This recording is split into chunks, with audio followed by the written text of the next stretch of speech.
Приветствую вас, друзья, на канале Алекс Титанов, на канале, посвященному активному образу жизни престарелых пенсионеров, а также им сочувствующих. У нас в программе небольшой велотур, не знаю насколько, 30, 50, 100 километров в сторону Балтийского моря Остзее, с заездом на дикие пляжи, на нудистские пляжи и купание в них абсолютно без никакой одежды, то бишь голышом. Уха! И все это будет под музыку группы Sepultura, бразильской метал группы Sepultura. Какого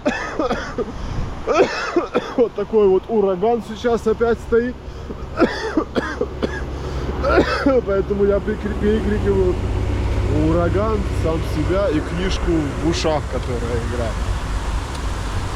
Какой именно альбом, я не знаю, потому что я заказал, купил 4 компакт-диска, 4 альбома с группы Sepultura.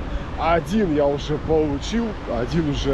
Не знаю, стоит ли сегодня все-таки заезжать на пляж и купаться, потому что погода очень ветреная, типа жарко, но очень ветрено. И после вчерашней велопокатухи я сегодня кашлял как чехоточный. С утра заложило все. Короче, кашлял я будь. И да, я не знаю, как YouTube еще отреагирует на группу, на музыку группы Sepultura в моих видео, потому что я еще не загружал свои видео с этой музыкой на YouTube, в YouTube. Только сейчас там обрабатывается видео, сохраняется. Поэтому я не знаю, как пропустит он, не пропустит. Вот группу Become As Romance он пропустил прямо на изи. Прямо мне даже показалось, что те треки, которые я разрывал в видео, то есть там, просто разрывал. Вот идет песня, я ее раз оборвал, вставил там свои 3-5 копеек, там что-то поболтал, опять включил. Мне кажется, он эти треки даже не пропустил мимо, а те треки, которые я полностью целиком вставил, он типа там ай-яй-яй там прислал мне, но это никак не влияет на канал, на это видео. То есть вставлять можно, все гонорары получит владелец, то есть группа. А с Sepultura какая обстановка, не знаю пока. И поэтому, если на всякий случай, предупреждаю, если не получится с Sepultura, то тогда здесь будет музыка. Ого, здесь не навернуться бы насыпали щебенки. То будет с музыкой со второго компакт-диска. Я же купил 2 диска группы Become As Romance. Поэтому будет музыка со второго компакт-диска Become As Romance. Вот так, друзья. Лето получилось велосипедное прямо от души. Прямо велосипеда было так плотненько. Каждый день фактически. Сейчас еще сентябрь, уже сентябрь. А я все еще катаю. Учитывая то, что я занят на 2 работах. И 2700 я даже больше отъездил километров. Катаю плотно. Прямо наслаждаюсь каждым теплым днем. Хер с ним, пускай ветер, ураган, лишь бы не было дождя и тепло было, и еду все равно. Ветер, не ветер, выезжаю все равно. Каждый день по 3-4 часа. В общем, накатал я этим летом от души. Не пропустил, по-моему, ни одного теплого дня. Наснимал контенту еще на месяц вперед. Видео будут выходить постепенно. У меня там только штук 5 сейчас в очереди стоит. В общем, видео будет много, велосипедов будет много, музыки будет много, друзья. Подписывайтесь. Жмите на колокольчик, чертов этот. Лайкайте и комментируйте. Что-нибудь пишите, да? В принципе, не важно, что. Распаковка, друзья. Сегодня у нас прямо 3 конверта, 3 посылки с группой Sepultura. Это группа Sepultura, друзья. Компакт-диски группы Sepultura. Погнали распаковывать. Итак, первый. Рорбек. Сепультура. Состояние. Красивый компакт-диск. Навье. Должен сказать, навье. Такой проспект.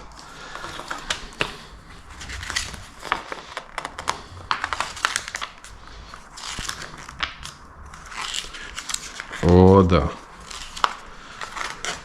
Состояние прекрасное, друзья. Просто навехонький.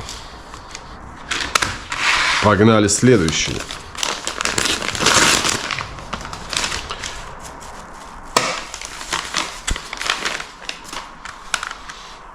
Сепультура Ротс.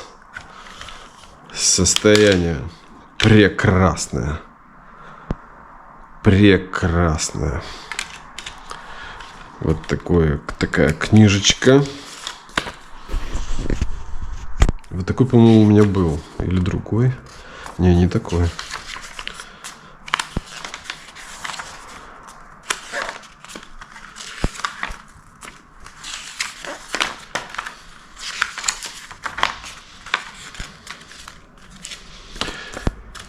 Этот и все ближайшие 2 велотура будут под музыку Сепультура, если, конечно, YouTube пропустит. Вот такой у меня был. Against. Или Against. Не знаю, как правильно.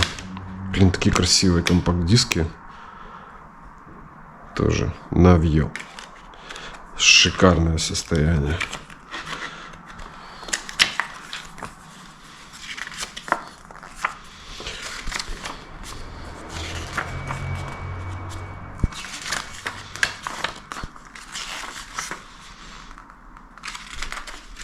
О, да. Блин, не помню. Или такой у меня был компакт-диск. Так, давайте глянем, сколько я за них заплатил. И пару слов буквально об этих компакт-дисках. Итак, что мы имеем, друзья? eBay. Купил я их на eBay. Так. Включаемся, eBay. Так, собственно говоря, они уже открыты. Вот этот компакт-диск мне обошелся в 4,25. Доставка бесплатная. Вот этот компакт-диск мне обошелся в 4,07 евро. Доставка тоже бесплатная. И вот этот компакт-диск обошелся в 2 евро, и доставка была, по-моему, евро 60. То бишь 3,60. Да. Так, теперь 2 слова об этих дискография Сепультура, об этих альбомах. Так, за бразильскую группу Сепультура я уже рассказывал. Метал-группа, образованная в 1984 году. За всю карьеру Сепультура выпустила 15 полноформатных альбомов и сменила много музыкальных жанров, среди которых black metal, death metal, trash metal, groove metal и new metal. Так, нас интересует вот этот альбом. Вот этот альбом. И... где этот альбом? Где вот этот альбом? Алло. Серьезно? Вот он. Давайте с него и начнем, да? Этот альбом понравился. Рорбек, 9-й студийный альбом бразильской метал-группы Сепультура, выпущен 26 августа 2003 года. Первый релиз Википедия. Продажи предыдущих альбома с вокалистом Дереком Грином были низкими, однако альбом Рорбек получил положительные обзоры и сумел достичь 17 места в Billboard. С количеством проданных копий 4000 на первой неделе. SoundScan 20 марта 2007 года объявил, что Roarback продался количеством 75 тысяч копий в США. Так, окей. Этот альбом. Что у нас тут? Так, Against. Седьмой студийный альбом бразильской метал-группы Sepultura был выпущен 6 октября 1998 года лейблом Roadrunner Records Against. Первый альбом группы с новым вокалистом Дереком Грином. Вот он.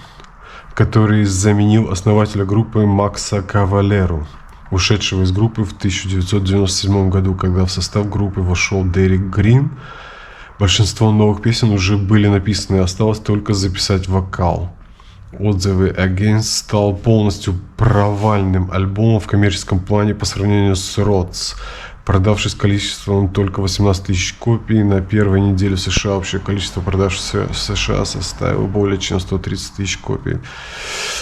Большая часть критики среди поклонников группы была направлена в сторону вокала Дерека Грина, к которому многим фанатам было тяжело привыкнуть. В общем, Sepultura состояла из двух братьев, один из которых ушел, и этот первый альбом после его ухода. Это, собственно говоря, Sepultura. На них, этих двух братьев, вся и держалась та старая Sepultura. Так, теперь вот этот альбомчик у нас. Rods. Корни переводится. Шестой студийный альбом бразильской метал-группы, выпущен в 1996 году на лейбле. Это последняя работа группы с Максом Кавалерой. Первоначальный альбом был издан на одном CD. В 2005 году переиздание Rods, выпущенное к 15-летию Roadrunner Records, включал бонус-диск с редкими записями и миксами. Стиль вместе с традиционным грув металлическим ритмом на альбоме Rods заметно влияние набирающего популярность New Metal. В записи приняли участие известные исполнители нового жанра Джонатан Дэвис из Korn и Майк Паттон из Fight No More. Заглавный трек Rods Bloody Rods, анкорник «Кровавые корни» стал ориентиром для дальнейшего формирования New Metal. Замедленный ритм по сравнению с традиционными метал-композициями. Усиление бас-гитары, гроулинг во второй половине 90-х. Подобные приемы использовали многие группы. Еще одним экспериментом Sepultura стала попытка соединить грув-метал с музыкальными традициями южноамериканских индейских племен. Вот это вот круто. В поисках нового звучания группа посетила внутренние области Бразилии, общаясь с местным племенем Шаванте, офигеть, а члены этого племени приняли участие в записи. Большинство треков альбома посвящено культуре и политике Бразилии. Критика. Большинство рецензентов отозвались об альбоме положительно. Благоприятно были восприняты традиционные мотивы. Rolling Stones Бразиль назвал альбом лучшим бразильским метал-альбомом. Мне интересно, вот этот вот как переводится название против, against, против. И вот этот клевета, Roarback. Так, ну что, давайте слуханем. Вот это я еще не слышал. Эти два наверняка я уже слышал. Вот эти два, а этот я еще не слышал. Давайте его и слуханем. Так, пультик.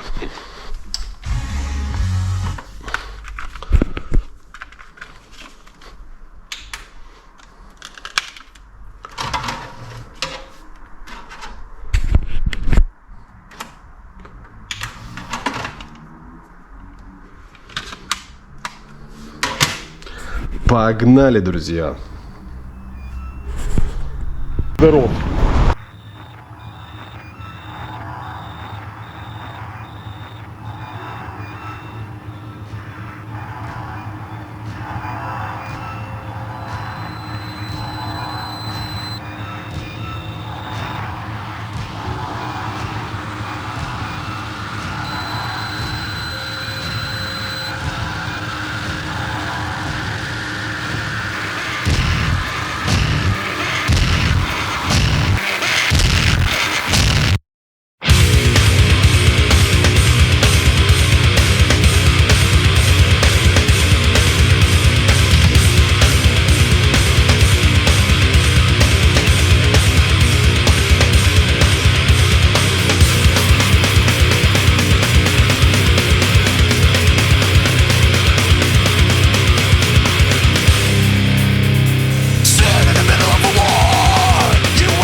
Уже очевидно, что на обратном пути у меня будут проблемы, потому что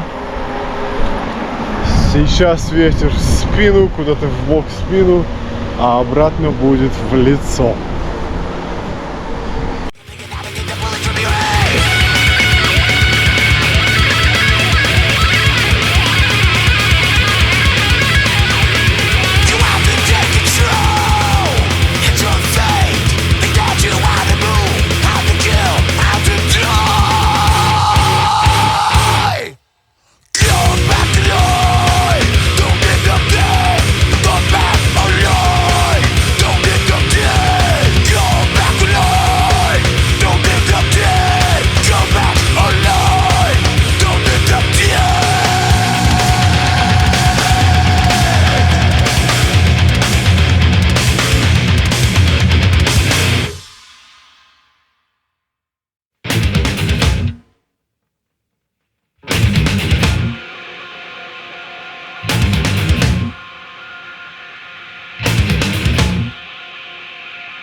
После Балтийского моря по дорожке интересной, по которой ездил всего лишь пару раз, хочу проверить, докуда она идет, эта дорожка велосипедная, потому что она шикарного качества. Она идет в сторону Ростыка, от населенного пункта Гральмюрец до Ростыка. Но я не уверен, что прямо до Ростыка, поэтому сегодня разведаю, как далеко идет эта дорожка. Вот это шикарная дорожка. Вот тут вот разделяет узкой полоской. Хотя уже здесь даже не узкая полоска. Здесь уже лес прямо начинается между морем и этой дорогой. Ну, проверим. Я плохо вижу. В последнее время зрение ухудшилось. Иногда такое ощущение создается. И сейчас я без очков езжу. То есть я в обычных солнцезащитных очках, но никак не для зрения. В хорошую погоду, в принципе, я езжу без очков, просто в солнцезащитных очках, не для зрения, просто. И, соответственно, все в полуразмытом. То есть я все вижу прекрасно, но все это не шарф, не без резкости, скажем так, да. И благодаря этому эффекту, вот, что я еду сейчас, и все такое, ну, полуразмытая. Ну, я вижу, то есть я ездить могу на велосипеде. На машине нет, на велосипеде могу. И иногда благодаря этому, вот когда еще в ушах книжка играет, и полное погружение прямо, потому что все вокруг такое нечеткое, ты куда-то едешь, и иногда вот, полное погружение в книгу, то есть в аудиокнигу. Ноги сами крутят. Мне кажется, если бы я четко все видел, то, наверное, не такой эффект был. Из-за этой легкой размытости истории в ушах, которые вот я слушаю, прямо такое полное погружение в книгу получается. И ты вот не чувствуешь, вот я не чувствую, что я еду. Просто на автомате едешь куда-то. Блин, нифига толком не объяснил. В общем, благодаря этой проблеме с глазами получается большая сосредоточенность на книге в ушах. Подумал, надо добавить в приветственное вступление в своих видео описание и перечень перечисления конкретно чему еще посвящен этот мой видеоблог. Или влог. Или канал, видеоканал. Такое типа посвященный активному образу жизни, а именно и в частности велосипеду, геокешингу, коллекционированию компакт-дисков и виниловых пластинок, тяжелой музыки и не только тяжелой, и музыки в частности и в целом. Да, и рисованию. Я сказал рисование или нет? Да, и силовым тренировкам, а именно стритлифтингу, по подтягиванием, отжиманием от брусьев от пола с дополнительным весом.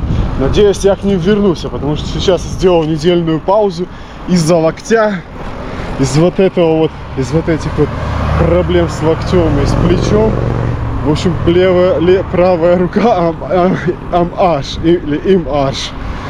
И сейчас пауза, не знаю, вернусь ли я к тем полноценным тренировкам. Очень хотелось бы, но пока что это длится уже вот второй месяц, и я наконец-то созрел сделать паузу. Но так или иначе тренировки какие-то будут.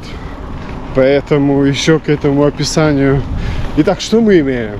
Велосипед, коллекционирование виниловых пластинок и компакт-дисков, тяжелой музыки и не только тяжелой, рисованию. В рисованию, наверное, надо уточнить именно какому именно. Рисованию в... книгой в ушах я не могу сосредоточиться. В рисованию в...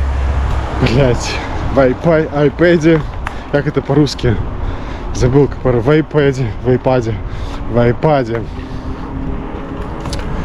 И стритлифтингу, силовым домашним тренировкам.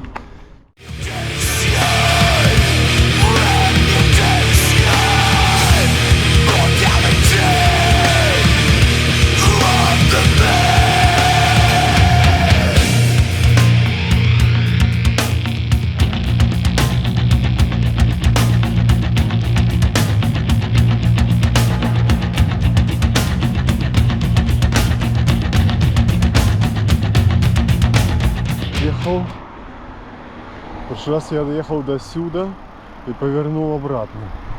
Ага, и дорожка идет дальше. Поехали дальше, посмотрим.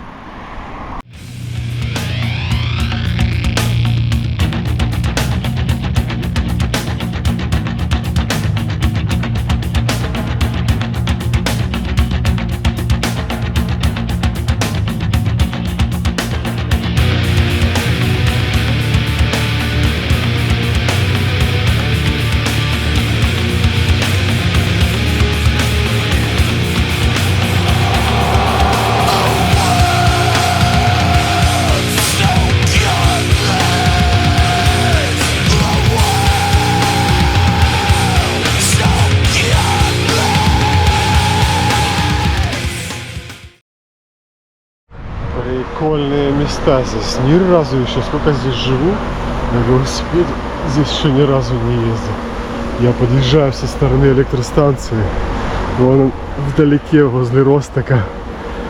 То есть я уже подъезжаю к Ростоку со стороны электростанции. Офигеть, я здесь еще никогда не ездил.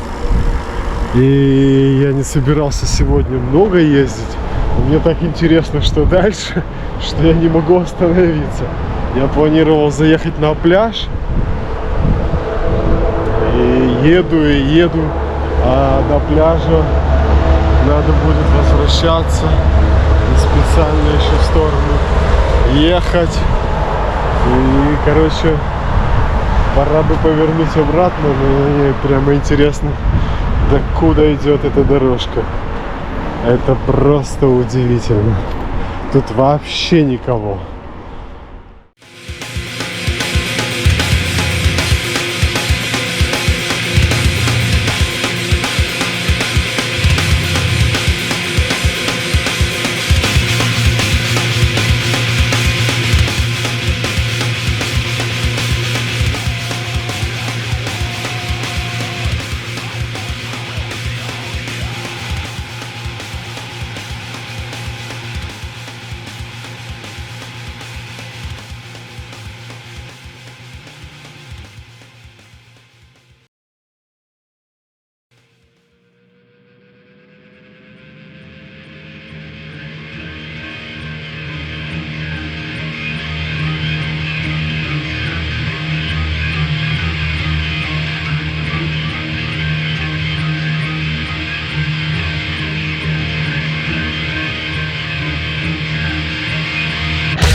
Ветер встречный не заставил себя долго ждать. Повернул я обратно на 30 километрах. И тут просто встречный ветер. Караул. С такой скоростью я буду долго домой ехать. Офигеть.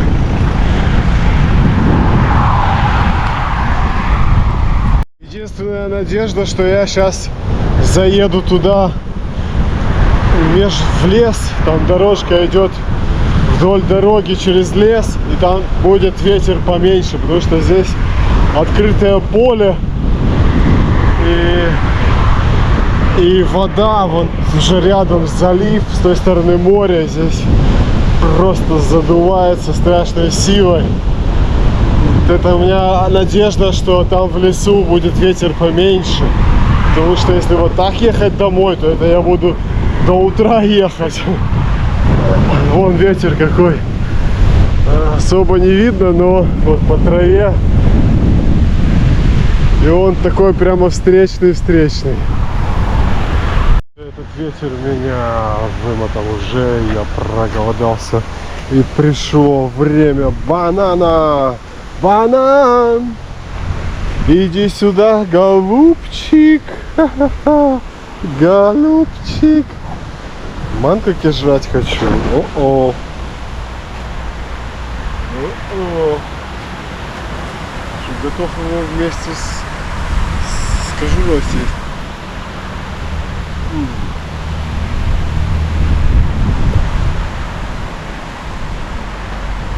Давно не ел ничего такого вкусного.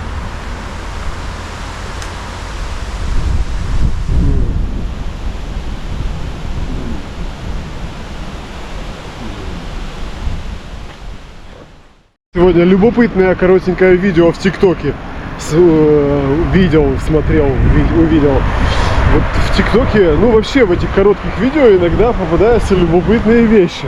В общем, там чувак рассказывал о том, как влияет имя, фамилия на судьбу, И я такой сначала со скепсисом слушал, да, а потом, когда он такой довод привел, ну типа смысл его такой, в целом и в общем, что все люди как бы паства такая, рабы, серая масса, назови как хочешь. В общем, все мы в матрице этой маленькие винтики. И нам были даны при рождении фамилии, И это уже как бы определяет нашу судьбу, эту фамилию. Я такое смотрел, он такое, ну да, уже собирался выключать, перематывать на следующее. А потом он говорит, смотрите, вот есть фамилии всякие неудобоваримые, какие-то труднопроизносимые, но они как были, так все и есть. Не меняются на какие-то фамилии, на более какие-то лаконичные, звучные, короткие, красивые. А всякие вот там, как правило, древние профессии, кузнецов, там кто там еще, сапожников. Ну вот в немецком варианте тут вообще сплошные там сапожники, кузнецы там и ткачи и все такое. Ну в русском то же самое в принципе. И он говорит, а вот вы задумайтесь, нету ведь фамилий, связанных с новыми профессиями типа инженеров. Я такой, стоп, а ведь точно. Очень впечатлил меня этот пример, этот инженеров. Я знаю давно эту тему, что фамилия, имя влияет на судьбу, на то, как ты будешь жить, где, в общем, на твою судьбу, одним словом, да.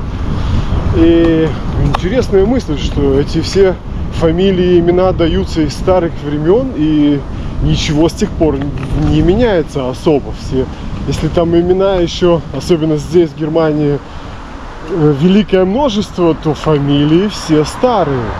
Так или иначе они тусуются, мешаются, но все старые, никаких новых фамилий не добавляется. И за этим очень бдит государство. Насколько я знаю, фамилию не так просто поменять. Меня очень интересует этот вопрос, потому что я хочу свою фамилию поменять. И я живой пример вообще, как влияет на человека, как меняется судьба с заменой имени и фамилии. Потому что я был раньше до 28, даже 28, что я гоню, до 16, когда я там женился, до 18, Кирилюк, у меня была одна фамилия. Потом я взял Герасимов, другая фамилия. Сейчас я с Герасимом, но уже последние лет 5 я уже интенсивно так вот меняю на Алекс Титанов. То есть уже я наполовину Алекс Титанов. На работе меня уже называют Алекс Титанов. В сети я Алекс Титанов. Все мои знакомые, там, родные знают, что я Алекс Титанов. Но все еще по документам я Герасимов. И от этого Герасимова я очень бы хотел отделаться и перейти полностью на Алекса Титанова. Но насколько я пробивал, я не очень глубоко пробивал эту тему. Если имя еще можно сменить, а вот фамилию сменить практически нереально. Я вот думаю, а за деньги, за какую-то хорошую сумму денег вообще можно поменять все-таки фамилию? Можно всякие буквы менять, если у тебя неблагозвучная фамилия, а вот полностью на то, которую ты там выдумал, себе придумал, поменять вообще нельзя. В общем, я думаю вскормить чату GPT. Блять, как он правильно произносится? GPT, PTI. Короче, искусственному интеллекту. Реально ли вообще поменять фамилию в Германии? И насколько реально, и как это сделать?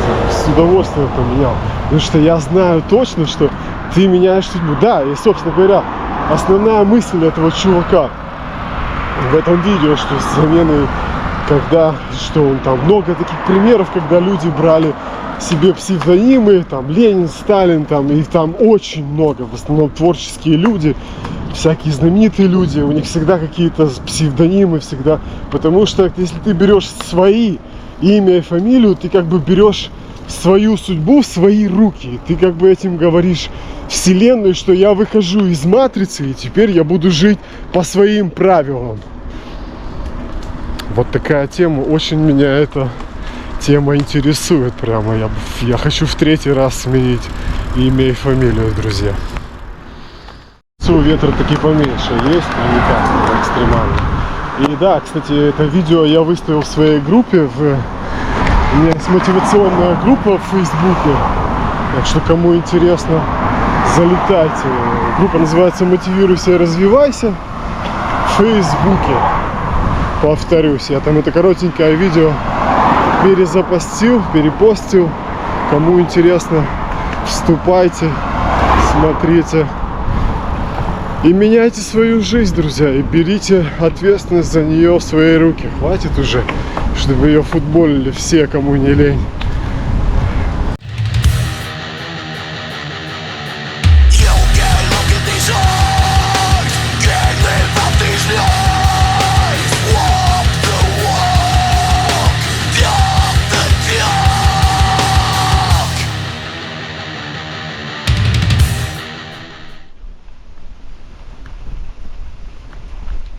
Прицепил велосипед.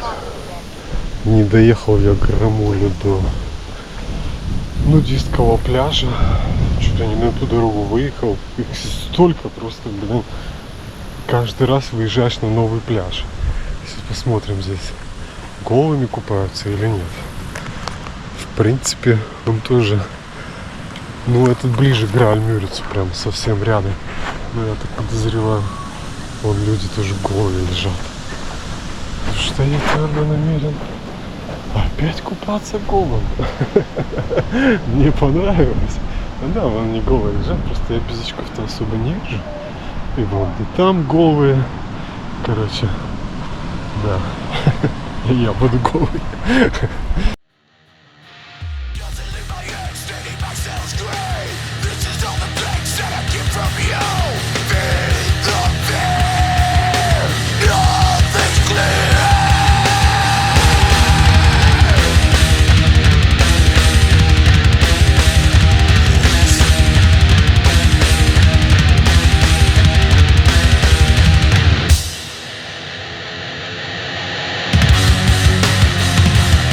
You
быстренько покупался, и похоже это был последний заплыв в этом году, в этом лете, потому что с завтрашнего дня на вторую работу завтра, а с понедельника уже на основную. В общем, впрягаться в работу уже надо, зарабатывать деньги опять. И погода, уже больше такой погоды не будет. В следующей неделе уже опять 16 до 20 градусов. Сегодня уже довольно-таки прохладно, ветрено. А в следующей неделе уже все, лето заканчивается. Так что это был, походу, похоже, последний мой в этом году поход на пляж. Точнее, последний заезд на пляж, на море в этом году, в этом сезоне. Это был сегодня. Последний заезд на велосипеде, последний пляжный день в этом сезоне, друзья. Но надо отдать должное, это лето было хорошее. Я таки вымутил пляжные деньки себе.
Так, посмотрим, что он там ответил.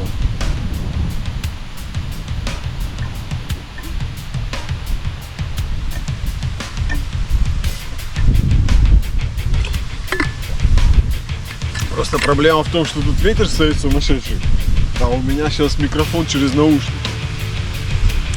Я прямо не уверен, что он через наушники с этим ветром уловил, что я спрашиваю. Блин, уловил. Чтобы поменять фамилию в Германии, необходимо пройти через юридический процесс, который включает несколько шагов. Основания для смены фамилии. В Германии изменение фамилии возможно только при наличии веских причин. Например, это может быть брак, развод, усыновление или смена фамилии по личным причинам. Например, если фамилия вызывает насмешки или неудобства. Обращение в Standesamt. Если смена фамилии связана с браком или разводом, это можно сделать через акт, который ведет соответствующие записи. Обращение в Bürgeramt или Landratsamt. Если фамилия меняется по другим причинам, вам нужно обратиться в Bürgeramt или Landratsamt. Для этого потребуется подать заявление на смену фамилии. Необходимые документы. Обычно требуется паспорт, свидетельство о рождении, документы, подтверждающие основания для смены фамилии, например, свидетельство о браке или разводе. Иногда могут потребоваться дополнительные документы. Рассмотрение заявления. Власти будут рассматривать вашу заявку и решать, достаточно ли веские причины для смены фамилии, процесс не. Оплата пошлины. В размере пошлины может варьироваться в зависимости от причины смены фамилии. Получение нового документа после одобрения брака, измены фамилии, после этого нужно будет принять все остальные документы, если у вас есть конкретные основания для смены фамилии, лучше проконсультироваться, если они известны. Все размытчато, ничего конкретного. Погнали дальше, друзья.